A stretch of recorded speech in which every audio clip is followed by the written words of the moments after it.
Hello everyone, আসসালামু আলাইকুম। কেমন আছেন সবাই? আজকে ভিডিওটা শুরু হলো বাজার ভিডিও দিয়ে। আসলে সকালে ঘুম থেকে উঠে আমি একটু বাসার কাজকর্ম সেরে আমি বাজারে চলে গিয়েছিলাম। আজ অনেক দিন পর ভোরবেলাতে বাজারে গিয়েছি, অনেক ভালো লাগতেছিল বাইরের পরিবেশটা। আগে যখন আমার ছেলেটাকে নিয়ে আমি স্কুলে যেতাম তখন প্রতিদিন হচ্ছে ভোরবেলা বাজারে যেতাম এবং টাটকা টাটকা শাকসবজি কিনে আনতাম। আর এখন তো আপনারা দেখতেই পান আমি সপ্তাহে হয়তো একদিন সবজি বাজার করি, ওটা পুরো সপ্তাহ খাই, তারপর আবার যাই। যেহেতু ছেলেটা হাই স্কুলে উঠে গেছে, এখন আমার খুব বেশি যাওয়ার প্রয়োজন হয় না। তারপরেও আমি সপ্তাহে একদিন দুই দিন যাওয়ার চেষ্টা করি। যেদিনই বাজারে বের হই সেই দিনে ছেলেটার কাছে আমি যাই, যতটুক সম্ভব হয় আর কি। যাই হোক, বাজারে ঢুকেই ফার্স্টে কাঁচামরিচ কিনে নিলাম, যেহেতু আমার কাঁচামরিচটা প্রয়োজন ছিল বেশি, কারণ আমার কাঁচামরিচ ছিল না। কাঁচামরিচ কিনে তারপর আরও অন্যান্য বাজার করেছি, কিন্তু বাজারের ফুল ভিডিওটা আমি নিতে পারি নাই, কারণ আমার বাজারের ভিতরে ভিডিও নিতে আমার একটু লজ্জা লাগে। কিন্তু আমি পার্সের সঙ্গে মোবাইলটা ধরে যতটুক পসিবল হয় ততটুক ভিডিও নিই। তারপরও আজকে অনেক দিন পর ভোরবেলাতে বাজারে যেয়ে আমার নিজের কাছে অনেকটা ভালো লেগেছে, সেটাই আপনাদের কাছে আমি একটু শেয়ার করলাম। এই তো এখন আমি হেঁটে হেঁটে চলে যাইতেছি আলু, পেঁয়াজ, আদা, রসুন এইগুলা কেনার জন্য। এই যে অন্যান্য লোকের তা মেপে দিয়েছে, আমি এখনো চাই নাই, আমারটা একটু পরে দিবে, কারণ অনেক কাস্টমার ছিল দোকানে, অনেক ভিড় ছিল।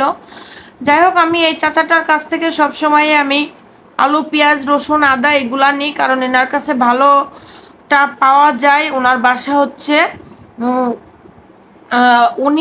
ওনার বাসা নগরকান্দাতে, মেবি নগরকান্দাতে। উনি এখানে এসে ওনার বিজনেসটা করে এবং অনেক টাটকা টাটকা জিনিসগুলো আনে। ওনার কাছে সব রকমের পেঁয়াজই আছে, আপনারা দেখতে পারলেন। তারপর আমি বাজারটা শেষ করে এই যে আমি বাসার দিকে রওনা হয়ে গেলাম। দেখেন বাইরের পরিবেশটা কত ভালো লাগতেছে। আরও অন্যান্য বাজারও করেছি, মাছ মাংস বাজারে গিয়েছিলাম, বাট আজকে বাসায় এসেও ক্লিপগুলো ভালোভাবে নিতে পারি নাই, কারণ অনেক ব্যস্ত ছিলাম। সকালে নাস্তা রেডি করে রেখে যেতে পারছিলাম না, আর ছেলেটা ঘুমিয়েছিল, আমি বাইরে থেকে লক করে গিয়েছিলাম। যাই হোক, এটা ওর অভ্যাস হয়ে গিয়েছে, কারণ ওর যেদিন ব্যাচ থাকে, কোচিং থাকে, প্রাইভেট থাকে, সেদিন তো আসলে বাজারে যাইতে পারি না। তারপর ওকে আমি রাতে বলে রাখছিলাম, বাবা আমি সকালে বাজারে যাব, তুমি কি করবে? ও আমাকে বললো যে আমি ঘুমাবো নি, প্রবলেম নাই, তুমি বাইরে থেকে লক করে যেও। যাই হোক, তারপরও ছেলেটা তো আসলে দেখতে দেখতে অনেকটাই বড় হয়ে গিয়েছে। আপনারা সবাই দোয়া করবেন আমার ছেলেটার জন্য। এই তো গাড়িতে অন্য একটা চাচি উঠেছিল, চাচিটা কতবার যে ব্যাগ থেকে টাকাটা বের করতেছিল বোঝাতে পারবো না। চারপাশে শুধু পাট আর পাট, দেখছেন ব্রিজের সাইড দিয়ে কত ভালো লাগতেছে। আসলে আমি যখন অটোতে কোথাও যাই তখন আমার এই চারপাশের পরিবেশটা যে কতটা ভালো লাগে আমি আপনাদের বুঝাতে পারবো না। আর আজকে বাজারে যাওয়ার পরে একটাই দৃশ্য শুধু চোখে পড়তেছে, সেটা হচ্ছে চারিদিকে অন্য আর কোনো ফসল নাই, শুধু পাট আর পাট। যাই হোক, এই ভিউটা আমার অনেক ভালো লাগে, এর জন্য একটু বেশি করে নিয়েছিলাম। আর বাজারের আর কোনো ক্লিপ নিতে পারি নাই, কারণ আমি যখন মাছ মাংস বাজারের ভিতর ঢুকি তখন আমার অনেক বুঝাতে পারবো না আপনাদেরকে, আমার একটু গন্ধ লাগে, ভালো লাগে না, তখন আর ক্লিপ নেওয়ার কোনো ইচ্ছা আমার থাকে না। এই যে বাজার শেষ করে সব কিছু, আরও অন্যান্য সবজি কিনেছিলাম, বাট সেগুলোর ভিডিওটা আসলে বাসায় এসে ওইভাবে নেওয়া হয়নি। তবে আজকে বাজারে যে আমার সবচেয়ে বেশি ভালো লাগছে, আমার পছন্দের ঘি কাঞ্চন শাকটা পেয়েছি আমি। আমার ঘি কাঞ্চন শাকটা আমার অনেক পছন্দের। আজকে যেহেতু আমার বাজার থেকে অটোতে বাসায় ফেরার ভিডিওটা আমি একটু লং রেখেছি, কারণ আপনাদের সঙ্গে প্রতিদিন 2-3 মিনিট কথা বলতেই ভিডিওটা শেষ হয়ে যায়, এর জন্য আজকে ভিডিওটা একটু লং করেছি। যাই হোক, আমি আর 5 মিনিটের ভিতর হয়তো আমি আমার বাসায় পৌঁছে যাব। বাসায় পৌঁছে যাওয়ার পরে তারপর আবার আপনাদের সঙ্গে আমি কথা বলবো। এই তো আর কি, ভালো লাগতেছে না। আজকে পরিবেশটা অনেক শান্ত ছিল সকালে, তবে আমার দু চোখে প্রচুর ঘুম ছিল, যেহেতু আমার রাতে লেট হয়েছে ঘুমাইতে, ভিডিও আপলোড করা, তারপরে বাসায় কাজকর্ম থাকে।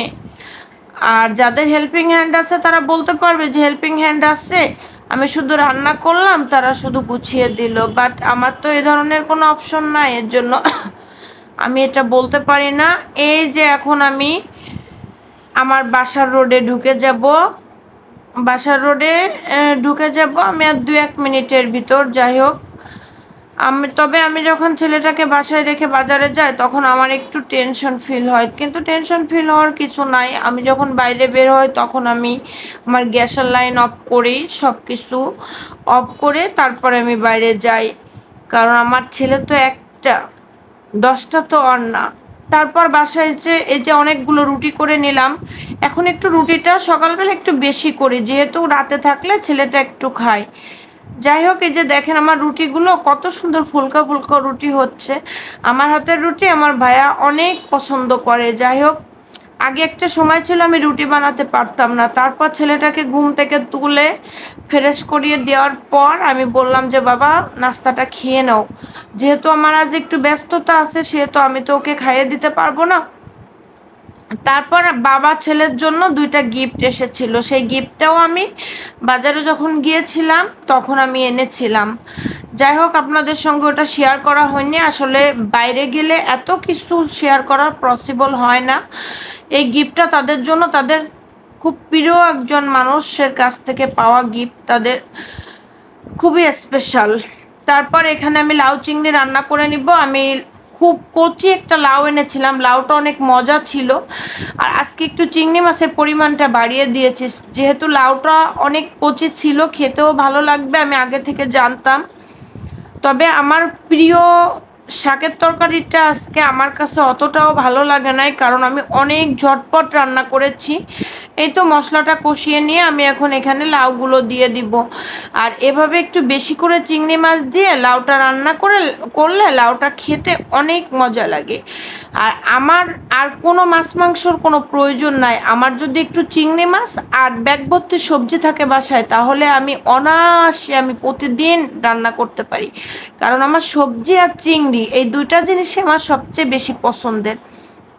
আর এই চিংড়ি খাওয়ার জন্য যে ছোটোবেলায় কত বকা শুনতাম মায়ের কাছে, কারণ আমার তো প্রচুর অ্যালার্জির সমস্যা। এই যে এখন প্রতিদিন চিংড়ি খাইতেছি, তার সঙ্গে এমন একটা দিন নাই যে আমার ডেসলর খেতে হয় না, প্রচুর পরিমাণ অ্যালার্জির প্রবলেম হইতেছে, কিন্তু আমি চিংড়ি মাছ খাওয়া বন্ধ করব না। দেখেন আমার লাউয়ের তরকারির ফাইনাল লুকটা, আজকে একটু ঝোল ঝোল রেখেছি কারণ লাউয়ের ঝোলটা ঠান্ডা হলে খেতে অনেক ভালো লাগে আমার কাছে।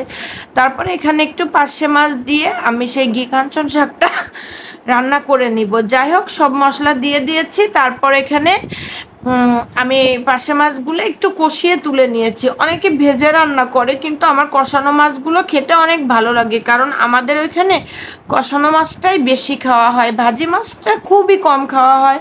যেমন পার্শে মাছ যখন ভাজি করা হয় তখন ঝাল পেঁয়াজের সঙ্গে করে ভাজি করা হয়।